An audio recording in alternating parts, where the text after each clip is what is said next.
Dinas Komunikasi dan Informatika Kabupaten Badung melaksanakan Bintek Kelompok Informasi Masyarakat. Kegiatan berlangsung selama 3 hari dan diikuti oleh 24 kelompok informasi masyarakat se-Kabupaten Badung.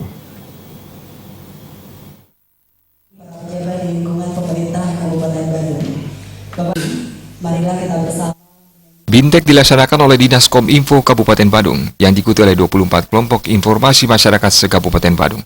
Kepala Dinas Kominfo Kabupaten Badung dalam sambutannya yang dibacakan Sekretaris Dinas Kominfo Kabupaten Badung mengatakan, kelompok informasi masyarakat harus mampu menjadi sumber informasi terpercaya dan aktual dalam mewujudkan sumber daya manusia yang berkualitas, mampu tumbuh dan berkembang secara mandiri, cerdas dan kreatif dalam penataan pengembangan wilayah pedesaan, serta mampu mengelola informasi dalam rangka mengatasi kesenjangan informasi yang ada.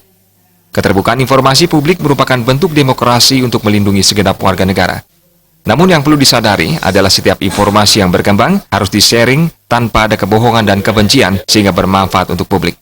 Diharapkan kelompok informasi masyarakat yang sudah terbentuk ini dapat melaksanakan diseminasi informasi kepada masyarakat untuk menyampaikan pesan dan informasi desa, serta menjembatani hubungan antara pemerintah dan masyarakat yang dapat mendukung program-program serta kebijakan pemerintah.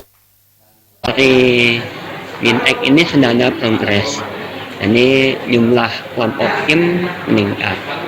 Tetapi yang paling penting adalah sebenarnya bukan hanya dari jumlah kelompok saja, tetapi adalah inovasi yang dilakukan oleh kelompok tim tersebut. Ini yang penting sekali.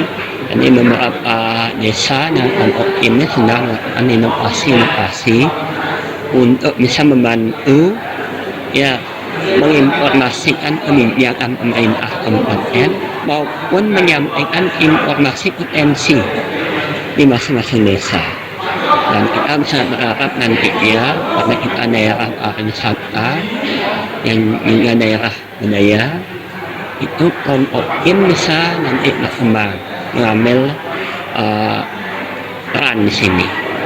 Kemudian dalam dunia global ini juga nanti kembangkan, yaitu bagaimana kita mengelola ekonomi kreatif yang ada di desa ini. Ya, sehingga nanti eranya orang sudah tidak lagi harus punya kantor, ya kan? Ini yang harus bisa dibantu.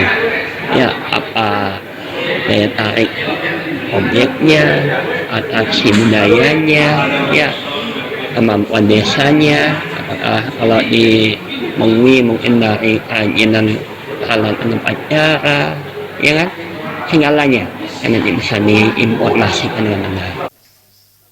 Bintek ini diisi materi pembentukan kelompok informasi masyarakat, jurnalistik, perencanaan pembangunan desa, pengembangan koperasi UKM dan perdagangan, serta pengelolaan website. Kegiatan menghadirkan narasumber dari unsur-unsur terkait Diskominfo Provinsi Bali, serta dari perangkat daerah Kabupaten Badung. Bayudi